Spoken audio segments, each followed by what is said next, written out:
Welcome to qiphyedu. Today we'll be looking at computer science, paper 11, May, June 2022. Alright, let's start. This is the first question. It states that computers store data in binary form. State the difference between a terabyte and a terabyte. So when it comes to storing data, the format, the size that we store in, there are a few types of ways that we can represent the size of the data. So first of all, the smallest one would be bit, then byte, then kilobyte, megabyte, gigabyte, and terabyte. After terabyte, there are actually more ways of storing. There are actually higher tier size forms of size that we can actually store the data in. But then the list goes on and on. So I'm gonna stop at terabyte. This is for if the data is stored. The data itself is in base 10, but if it's in base 2, there'll be starting from after byte, there will be kibibyte, mebibyte, gigabyte, and terabyte. So the difference between these two will be that every time you try to divide byte, you divide it by 1000 in order to get kilobyte. You divide by 1024 to get kibibyte. So the same goes for every single tier of size that we see here. The same goes for mebibyte, gigabyte, and terabyte. You divide 1024 kibibyte to get 1 megabyte. You divide 1024 megabyte to get gigabyte, and we divide 1024 gigabyte to get 1 terabyte. So here the difference between a terabyte and a terabyte would be a terabyte is 1024 gigabytes, gigabytes, they're different, whereas a terabyte is 1000 gigabytes. Alright, convert the signed binary value -100 into a 8-bit 2's complement binary integer. So this is a negative value. So first we calculate it in with a positive form. So you can just divide directly with 2. So it'll be something like this.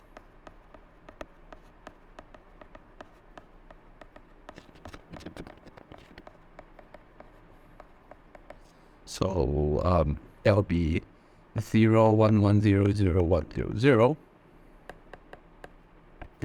1 0 0 1 0 0, and then we convert it into negative form. So negative form, we need to, for the rightmost bit that represents a 1, that has a 1 in it, we need to leave that unchanged. Okay, and then zeros on the right, and then starting from that rightmost bit on the way to the leftmost bit, we need to convert 0 to 1 and 1 to 0. So this will be 1 1 0 0 1. Right? So yep. So here's the answer. So 1 0 0 1 1 1 0 0. Convert the binary number 251 into hexadecimal. Show you working. Okay, so this one we just divide by 16. So 251 16. So this one will get about,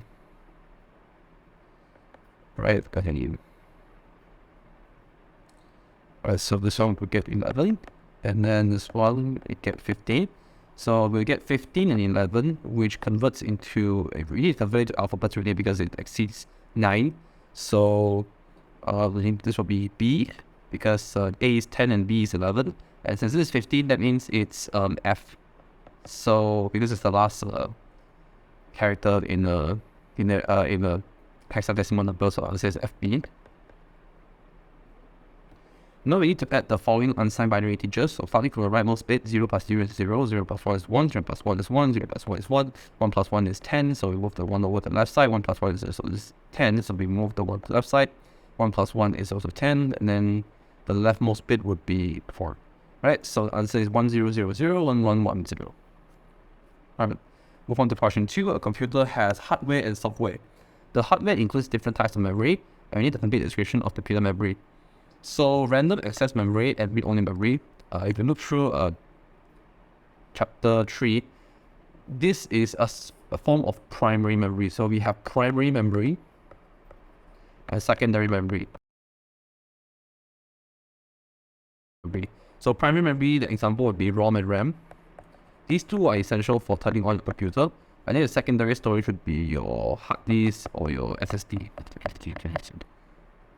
So you can think of it this way: you need to have ROM and RAM in order to turn on a computer, because if not, then you won't be able to access the basic startup instructions and also to have the data stored into the RAM. And then you need the secondary memory in order to access extra stuff. For example, your operating system and also your personal or extra data that you may have. So RAM and ROM are both examples of primary memory.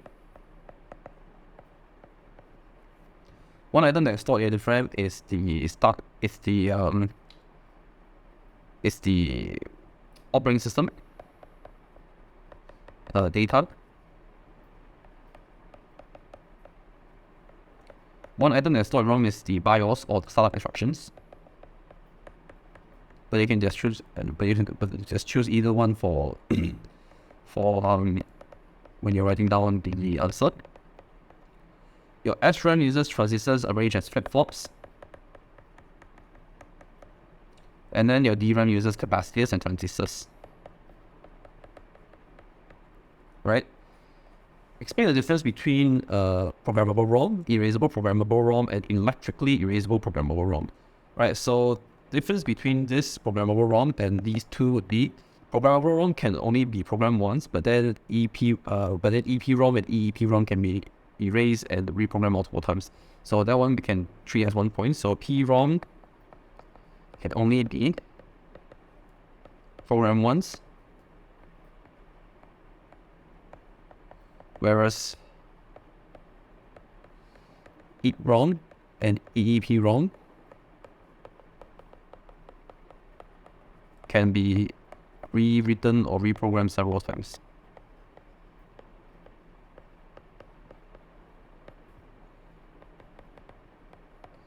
And then EEPROM is erased using UV light, whereas EEPROM is erased as impacted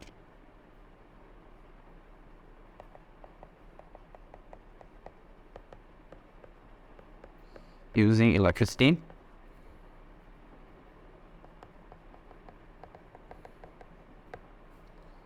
And then another point we can write would be EEPROM must be completely erased.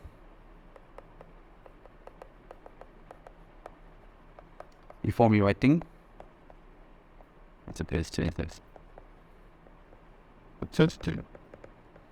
Whereas EEPROM does not have to be entirely erased.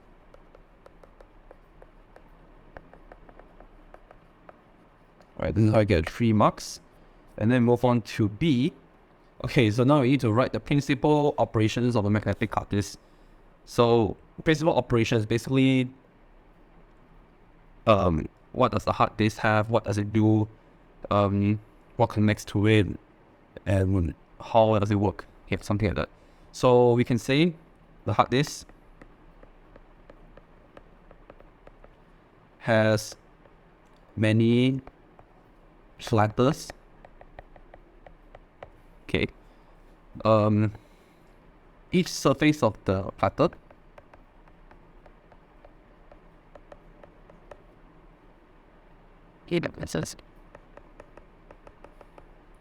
is capable of being magnetized.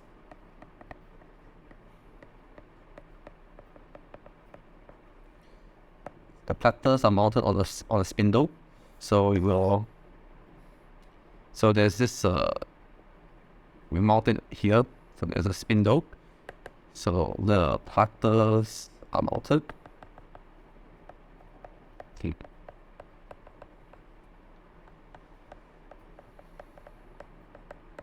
This is a final question. So we have 3 things here, and then each surface of the disk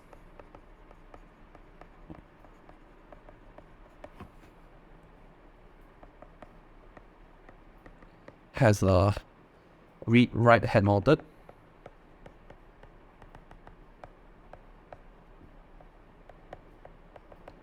On an arm. And then we can say that the surface of the platter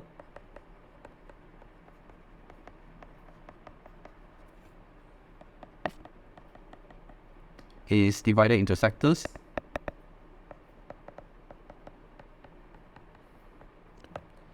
Right, so yeah, and we could technically, well, if you want to like be safer, if you want to be on the safe side, we can also say that this rotates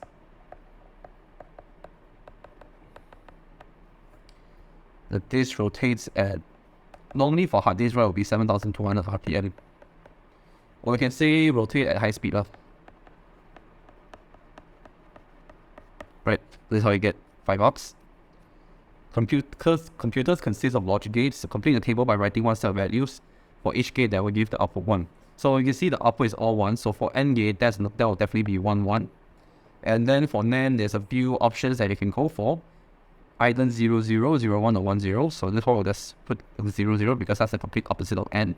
And then for XOR, there are 2 ways in which XOR can give the output 1, which will be 0, 1 or 1, 0. So this one we just put 1.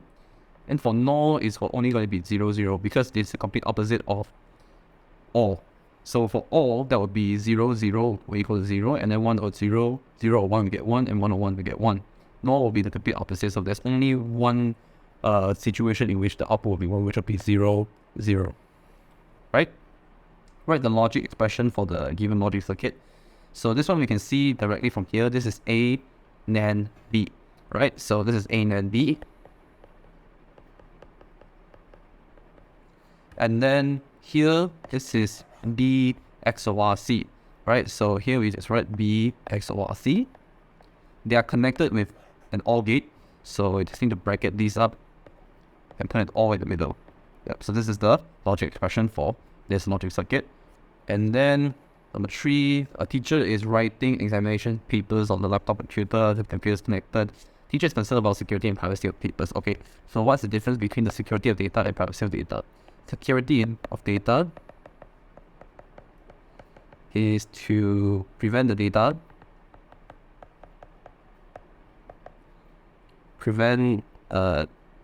data loss, whereas privacy of data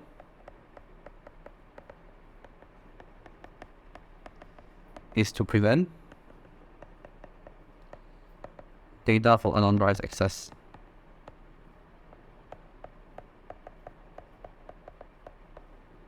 Right.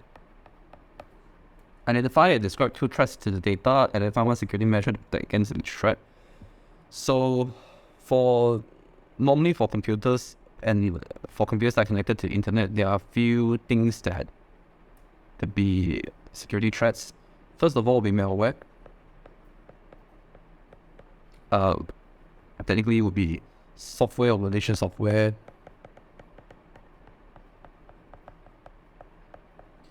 That replicates and delete the examination papers.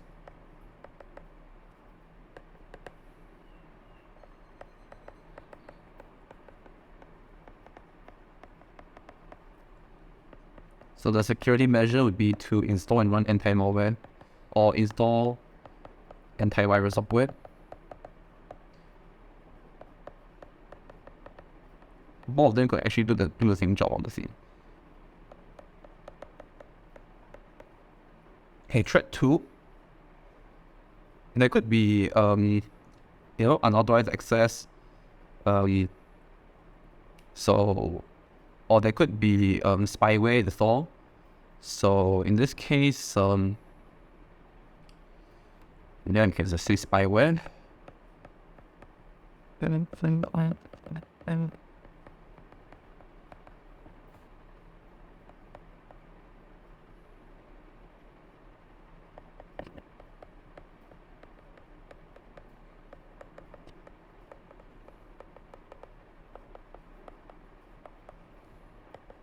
Right, on the teacher's computer. So what are the security measures? Basically, it's to use a firewall. You can also use anti-spyware software. Yeah. So we can just technically say use a firewall, which will be better because most spyware originates from the internet, right? So question 4. Teacher uses a relational database to store data about students and test marks. Okay, so then here we have 3 tables, student test, and describe the advantages of using a relational database and using a file-based approach. So always remember these 3 things: data dependency,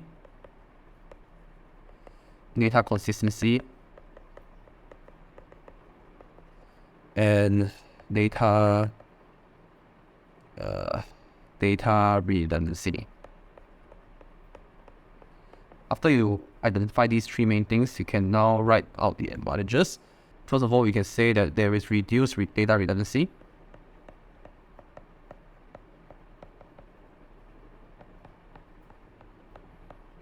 Because each data item is stored only once, instead of storing it multiple times in different files. That's it. Alright, and then you can say increases or maintains data consistency.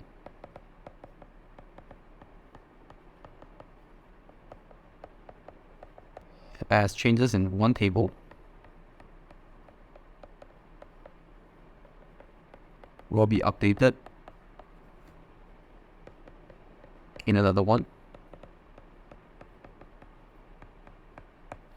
And then we can say that this is for data consistency as well. We can just say not only that, linked data cannot be entered differently. Yep, and then I think for data dependency, yeah,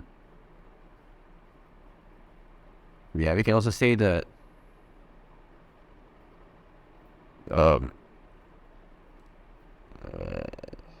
program and data are independent of each other, are also independent of each other. As changes to data do not require program to be written.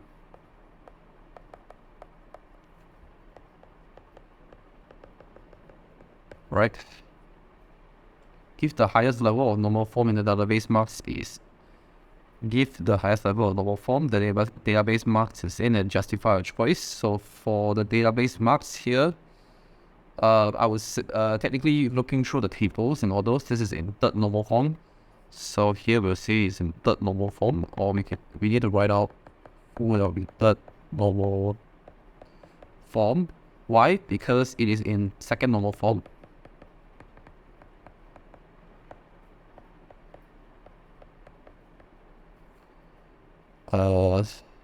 There are no transitive dependencies,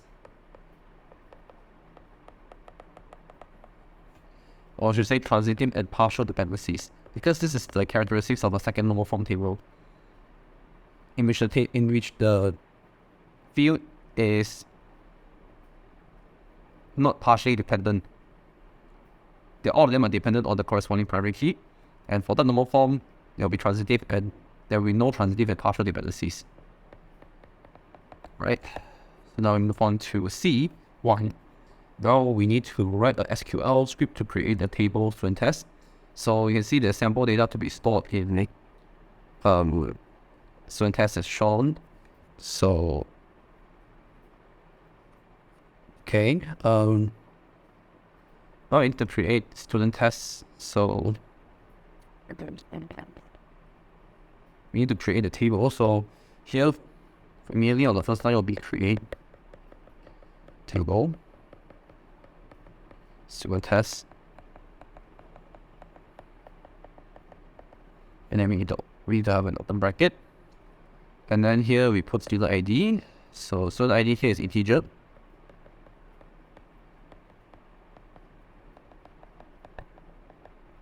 a comma, and then test ID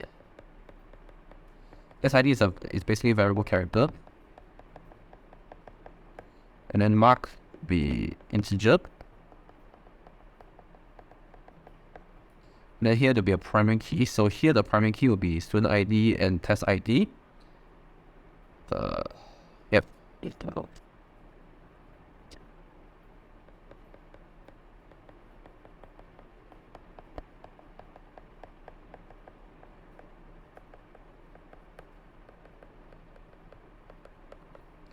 The foreign key here will be test ID because test ID is the primary key of the table test. So it links back to the table test. Right, so here we need to code foreign key.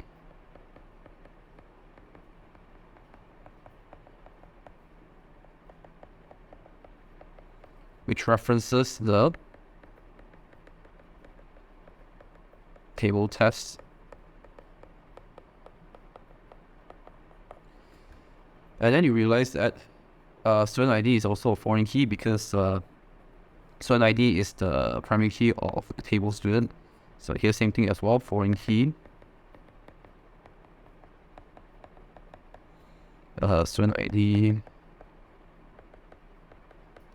references student.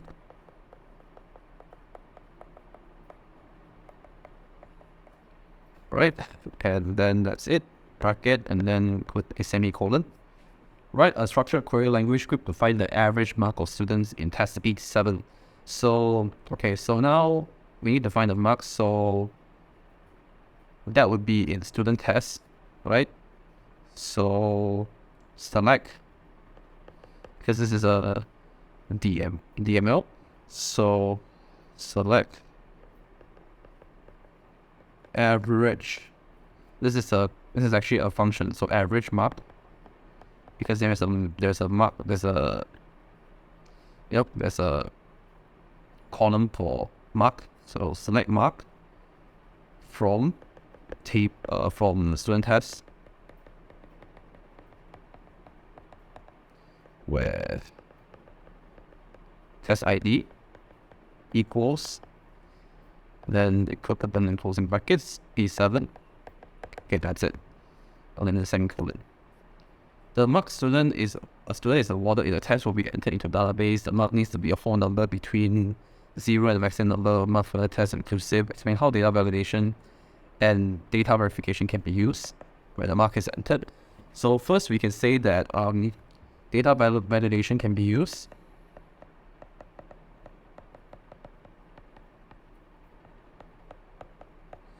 in the form of range check to make sure data is between the 0 and the maximum marks.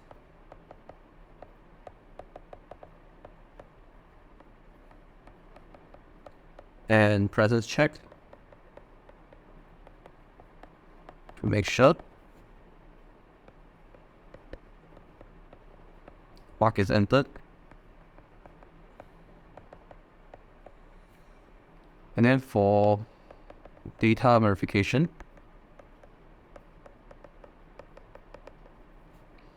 I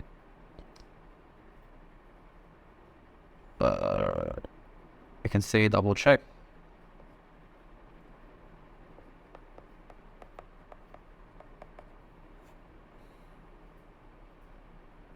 Double entry, sorry, to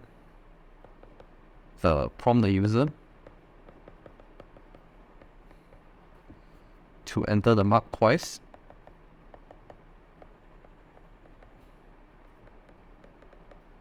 And the computer compares them.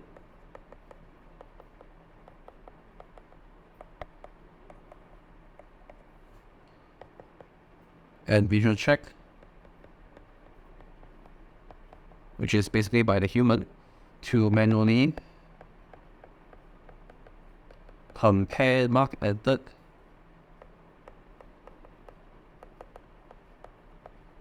with the mark listed of paper or listed on document. either one. Right, so now we move on to 5A. Okay, so this would be the ID feature and its specific function. So for this context sensitive prompt, this is used to display predictions of code being entered. So let's say, for example, you're typing a command and then it comes out like a lot of possibilities that the code that you type would be for which one, and then that would be the context sensitive prompt. So this one we'll show it. The last one here on description, right? And then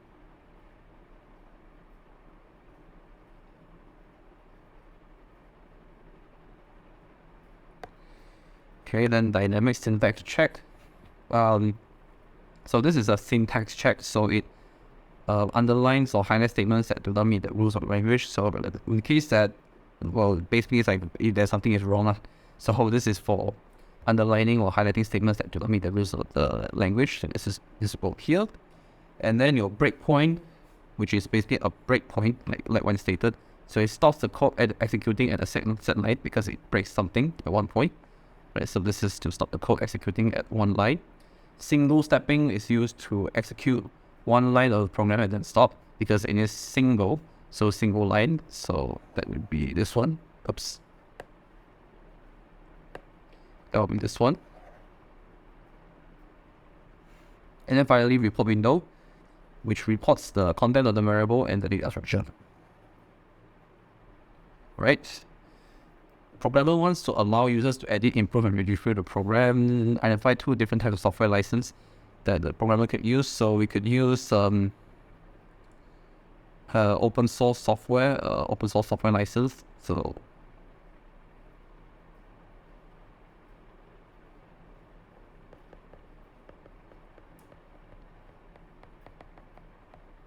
then another type of software would be freeware.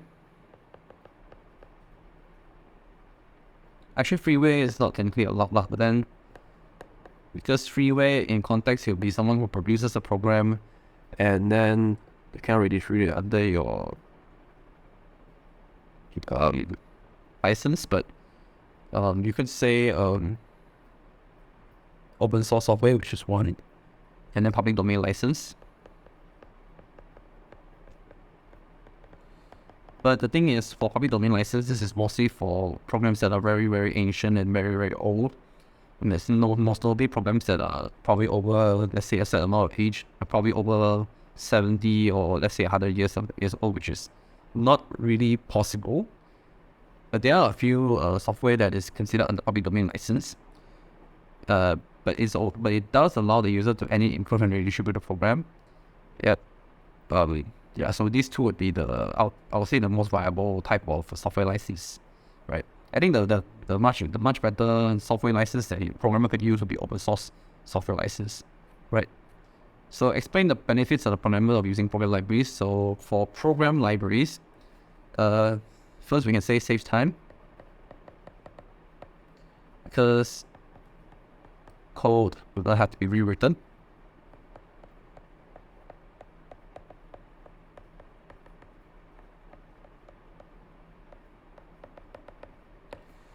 Adds more functionality to the program.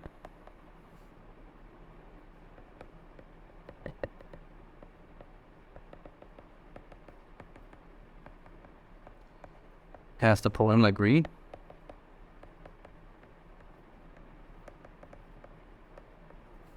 May have code that improves the program's functionality, which the programmer may not know of. And then we can see that not only that, it makes the program more robust and free from bugs, as the program libraries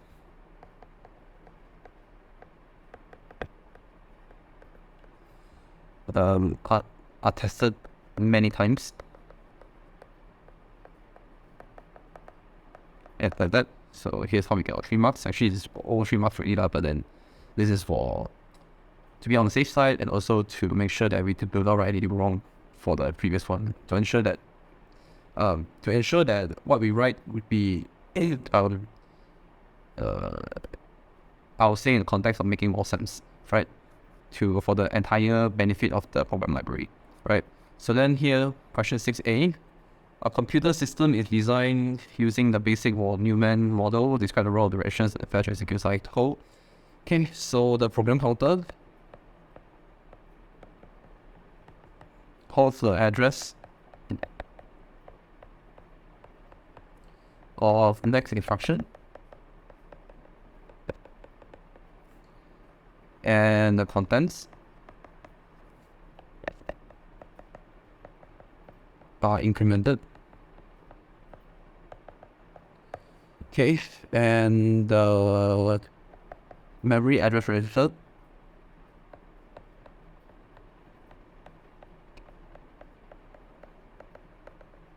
holds the address to fetch data from program counter. Then you can say the memory data register We have any holds data at the address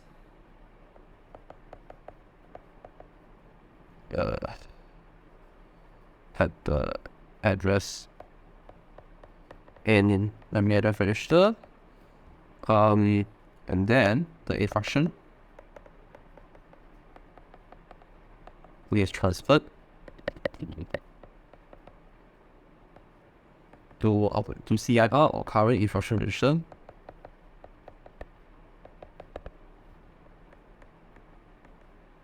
For decoding and execution. Right. Describe when interrupts are detected in the FE cycle and how the interrupts are handled.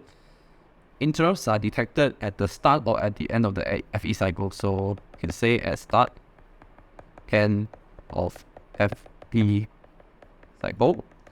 How is it handled? Priority is checked.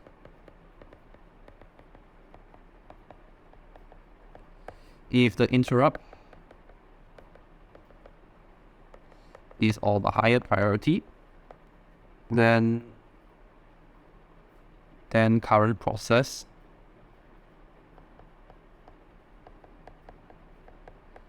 is temporarily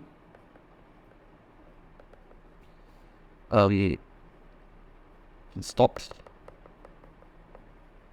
and location of interrupt is identified. The appropriate interrupt service register or ISR. Oh, sorry, that would be the ISR would be the interrupt service routine. Sorry, for the interrupt service register is the interrupt service routine, and the appropriate ISR is called to handle it.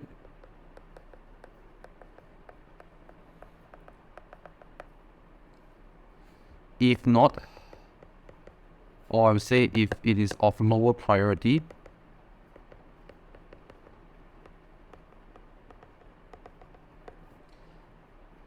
current process is continued.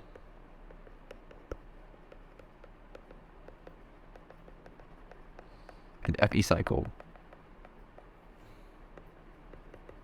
Right?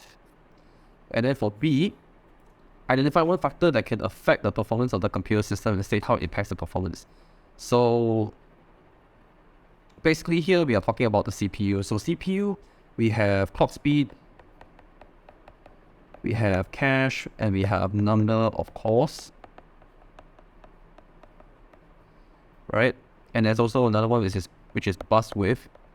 Okay, so here I'll write clock speed. The higher the clock speed, the higher the number of FE cycles per second.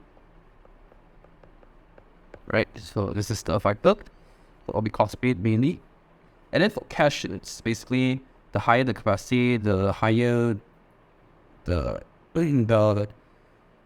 there'll be increase in the frequently used instructions that can be stored for faster access. And then for number of cores, that means that there's more instructions that can be carried out simultaneously because there are more cores that can be used to handle the instructions. Bus width would be to increase the increase the number of data, the amount of data transferred each time. So basically, it's basically the higher or whatever it is inside the CPU, the higher the instruction or data that can be transferred. And this is how it will affect the performance of the computer systems. And then here is instruction set for processor. Processor has one general purpose registration which is accumulated. And then we need to complete the registration to show result after the instruction and hashtag 2 is executed. So when you see a hashtag, it's just the number beside the hashtag that will be converting to binary and then we execute. If there's no hashtag, then that'll be the memory address, right? And then we need to execute the data inside the memory address, or depending on the opcode that we're given. So in this case, it will be the number beside the hashtag. So for 2, that would be we'll need to convert it to binary. So 2 would be 000000010 because 2 power of 0, which is on the rightmost bit, is equals to 1, and 2 power of 1 would be 2 all the way to 2 power of 7. So this would be n hashtag 2. So 0 and 0 we get we start from the leftmost bit. 0 and 0 be 0, 1 and 0 be 0, 1 and 0 be 0, 1 and 0 be 0, 1 and 0 be 0, so everything here is 0. It's this answer for 1. And then for 2, we need to complete the registration to show a result after the instruction or hashtag 8 is executed. So convert 8 to binary, so that will be on the starting from the right, the 4th bit from the right. So this would be 0, 0, 0, 0, 1, 0, 0, 0, because to power 0, to power 1, to power 2, and to power 3. So to power 0, you get 8. Right, so 0 or 0, you get 0. Start from the leftmost bit. 1 or 0, you get 1. 1 or 0, you get 1. 0 or 0, you get 0. 1 or 1, you get 1. 1 or 0, you get 1. 0 or 0, you get 0. And 1 or 0, you get 1. So answer for this one will be 0, 1, 1, 0, 1, 1, 0, 1. Right, and then 3. Complete registration to show result after the operation LSL4 is executed. So LSL means we need to shift it 4 places logically to the left. So we need to remove these 4 and then remove these 4 bits to the left, and then we introduce zeros on the right. So we get 1, 1, 0, 1, 0, 0, 0, 0. Alright, so okay, so we're done. So yeah, actually we're done, yeah, correct. So this is it for this paper, which is May, June 2022, paper 11. And please do comment down below if you have any questions regarding this video. And also stay tuned for more videos like this in the future. And till then,